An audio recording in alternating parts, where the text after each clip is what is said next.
Hello everyone, আমার একটা বড় ব্লগে তোমাদের সবাইকে স্বাগত। তো আজকের ভিডিও হচ্ছে এসপ্ল্যানেড নিয়ে। ফার্স্টেই দমদম থেকে আমরা মেট্রো ধরে নিয়েছিলাম, আর এবার এসপ্ল্যানেডের গেটের দিয়ে বেরিয়ে যাব বাইরের দিকে।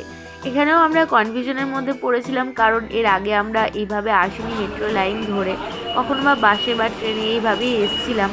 তো যাই হোক, মেট্রো থেকে আমরা বেরোলাম, আর এখানে আমরা দুজনেই নতুন ছিলাম এই জায়গাটাতে। আর আমি কলকাতা যখনই এসেছি, হয়তো বা কাজের পারপাসে বা অন্য কোনো পারপাসে, তো নিউ মার্কেট এখন পৌঁছে গেছি, কিন্তু মেন মার্কেটটা আমরা খুঁজে পাচ্ছিলাম না। অনেকজনকে জিজ্ঞেস করার পরে অনেক কষ্টে পৌঁছেছিলাম সেখানে।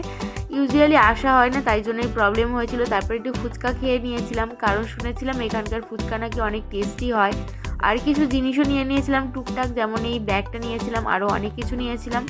কিন্তু দোকানের সামনে গিয়ে যে রিভিউ ভিডিও বানাবো তার সাহস খুব একটা হয়ে ওঠেনি, কারণ অনেক ভিডিওতে দেখেছি অনেকজন অনেক বাজে কথা বলে দেয়।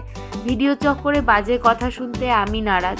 তারপরে কলকাতার ঐতিহ্যবাহী একটা হলুদ ট্যাক্সি নিয়ে নিয়েছিলাম ইচ্ছা করেই, যাতে আমরা একটু অ্যাস্থেটিক ভাবটা অনুভব করতে পারি।